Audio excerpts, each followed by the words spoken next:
Hello, everyone. Welcome to Ashbury TV Political Update. My name is Clinton Ofrom.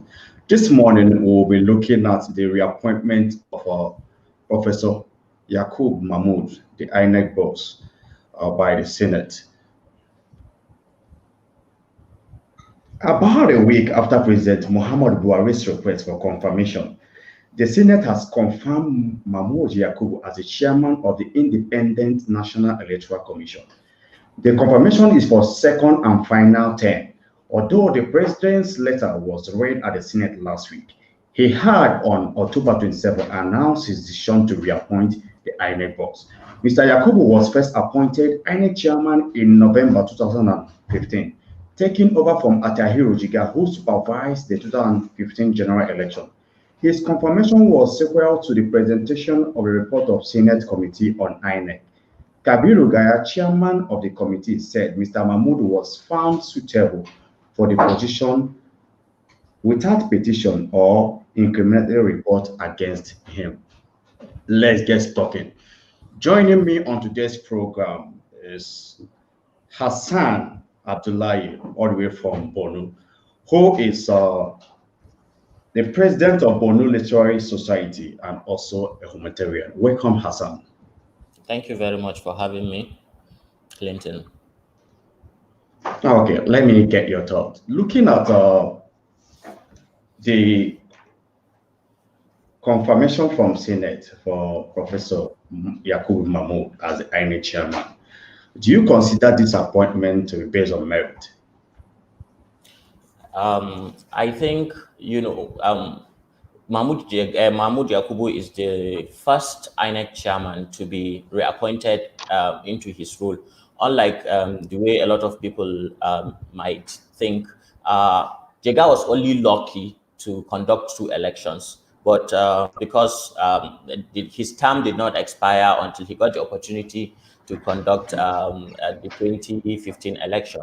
But Professor Mahmood Yakubu, on the other hand, has now been reappointed for the second time by the president. There might be some legal issues here or there, because the law that stipulates for the president to nominate the chairman, he must consult with the Council of State before he gets to do that, before he forwards the name to the Senate. I am not sure if the president actually went through with that, because to the best of my knowledge, I know there was a meeting with head of states about concerning insecurity around October 23rd, and there was another yes, and there was another Council of State meeting around 27th August. But the communique that came out did not mention anything to do with discussing or actually talking about the consideration of Professor Mahmood Yakubu for forwarding to the Senate. That could be maybe a function of oversight, but we don't know. If there was actually an oversight, then there may be a room for them to say, okay, they did it as an oversight and did not specifically consider it in the Council of State. If that is the case, but which the presidency has not yet come out and stipulated without any doubt, then that could be fairly legal. But if not, then his appointment might be subject to legal battles and shenanigans. Apart from that, I think he is reappointed based on merit because he has demonstrated fairly that he could handle this kind of things, looking at the way he conducted the 2015 election. And then don't forget, he did a lot of by-elections for governorship and other senatorial and House of Representatives. Let us come to that. Let us come to that. Okay. In your own assessment, do you think he did well during last year's general elections? Fairly well, yes. But within the confines of what he is, his office is allowed to do, and the laws that govern electoral processes in Nigeria, he has done fairly well. Don't forget, Nigeria has had democracy for only roughly 20 years, 21 years. Okay. And we've had to go through this evolution of the actual laws that will work, because Nigerians are pretty, apathetic people when it comes to actually engaging the political process. Because if you notice, the people who actually register to vote hardly turn out to come and vote when it's time to vote.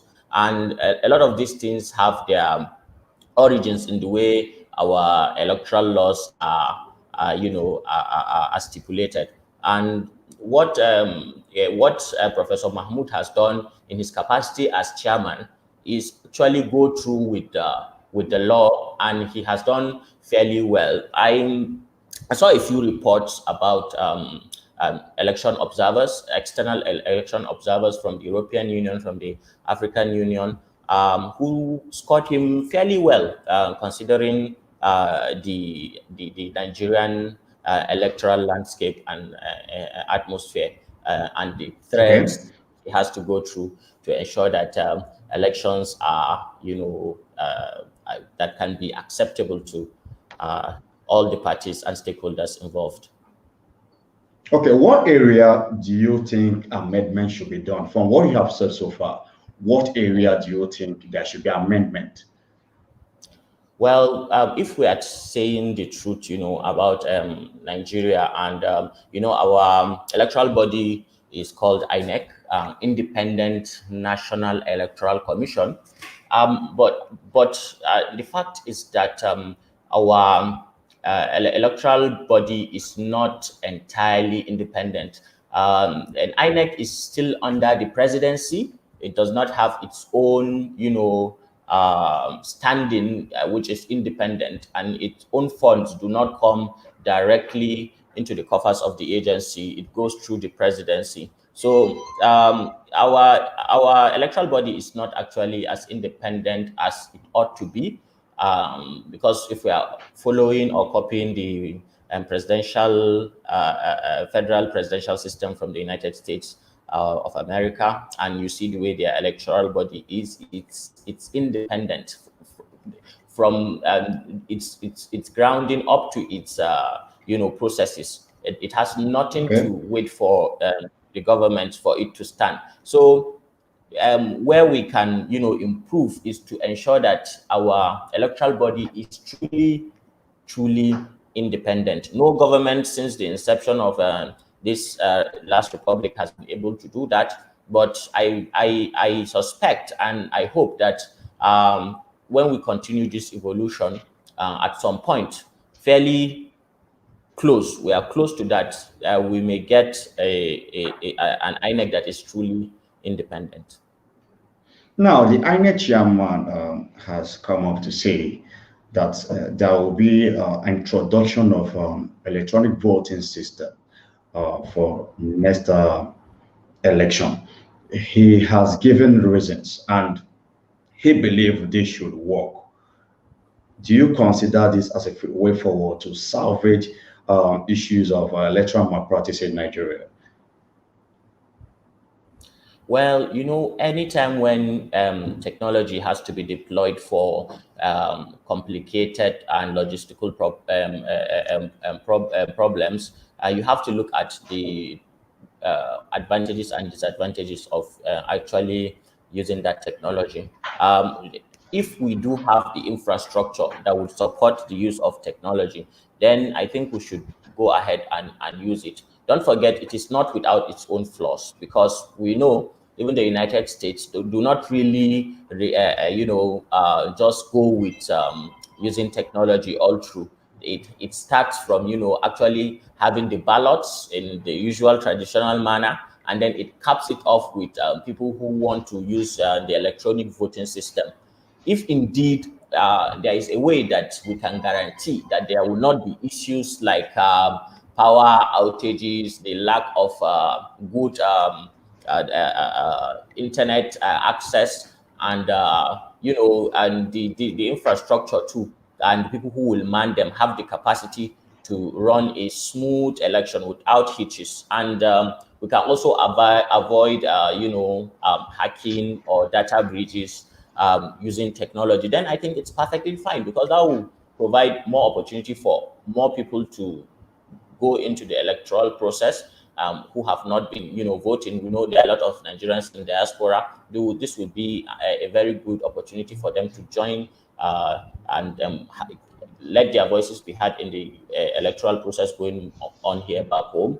And also, this will clean up a lot of the atmosphere where you hear conflicting results that will be coming in, if everything is centralized and it's based on a fairly protected technology that can be relied upon. And if that is the case, if we can guarantee that, then yes, we should be doing that. If not, we should be careful not to go and create another nightmare, because there's this tendency with everything Nigerian for incompetence to creep in. And if incompetence creeps in, or these materials or infrastructure are not actually well maintained or deployed the way they are supposed to be, it could cause Okay. harm than good.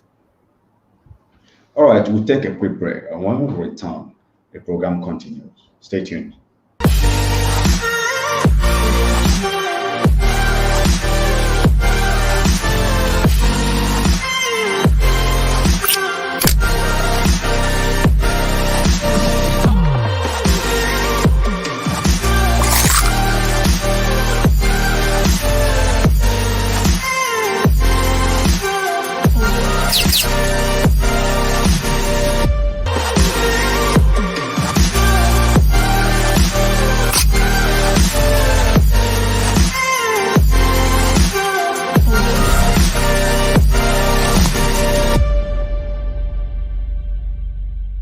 Do not forget to follow us on all our social media platforms and subscribe to our YouTube channel. Turn on the notification button to get notified on our videos. Thank you.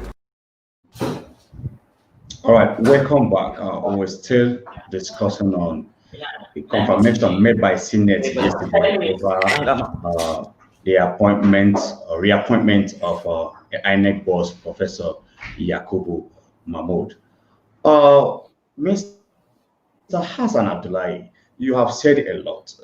You made mention of the use of electronic voting system as the best that could happen for the country. You cited issues and you gave out your reasons. Now, I want to get your thought on this.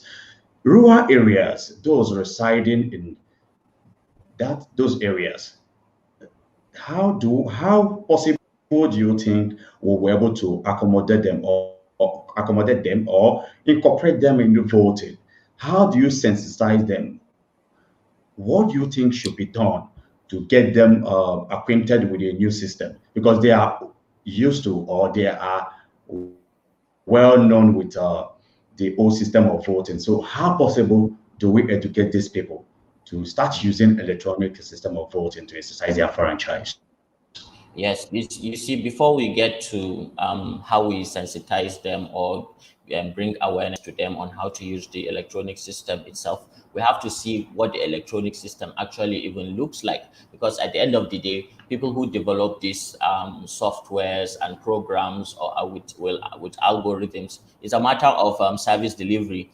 If it is built, taken into account, and the kind of people that are going to engage in the process and their level of education and awareness and interaction with technology, then we can fairly know what it's going to look like and how complicated it is, and what we need to do to supplement the gaps on how to use that. At the base level, we already know that and majority of Nigerians have access to cell phones, and they interact quite well with these handheld devices. At least most people now use Android phones. Maybe not in the rural area, but even those who are in the rural areas, they use these normal phones that have been here almost 2 decades now. So at least we understand that the basics of actually engaging with an electronic device, they understand it.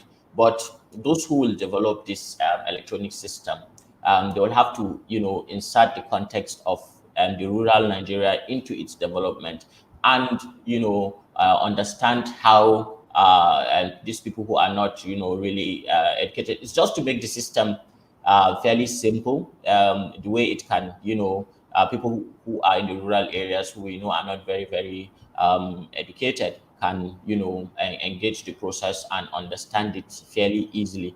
If those who will develop this electronic voting system will put that into account, then I don't foresee us having too much problem with the people, because it's just going to be a manifestation of how well the program works and how simple it is to use, so that if it is very simple, then good. If it's not and it's complicated, then we might not be doing it's not going to be it's not going to take us to where we want to be, because it will just create unnecessary problems.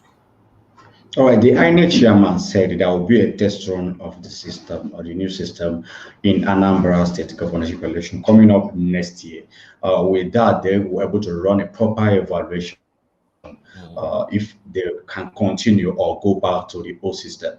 Now, before you go, your last word, do you think Nigeria have all it takes to sustain this? Do we have the capacity, the financial muscle, or the machinery to take care of the new electronic voting system that is about to be introduced?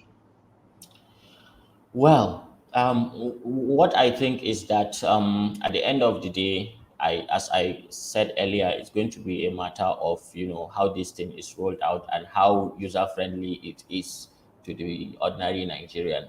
If they do succeed after the test run and the results are good and we can see it for ourselves, and then I think there will be no problem. But if we do not get to achieve that, then perhaps we may want to take it easy first and see how best to deploy this kind of technologies.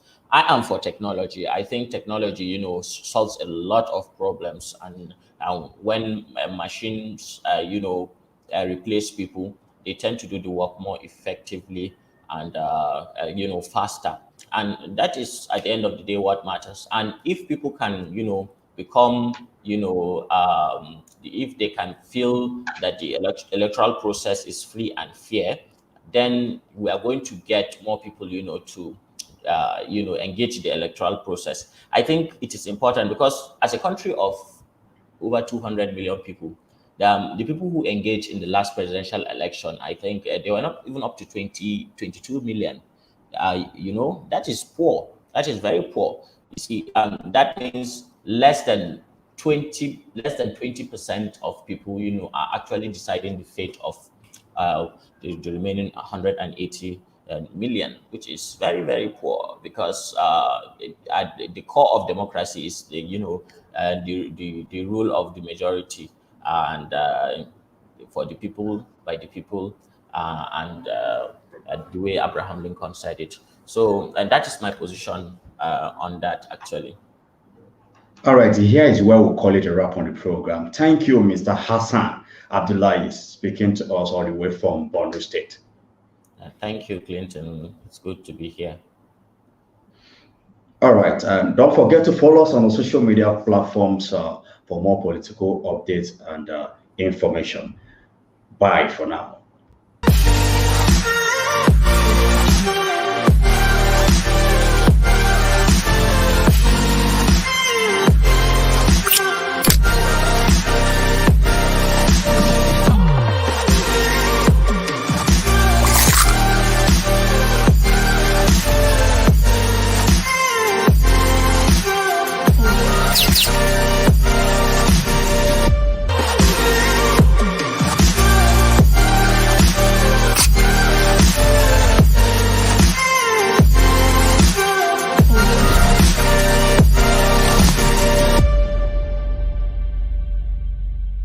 Do not forget to follow us on all our social media platforms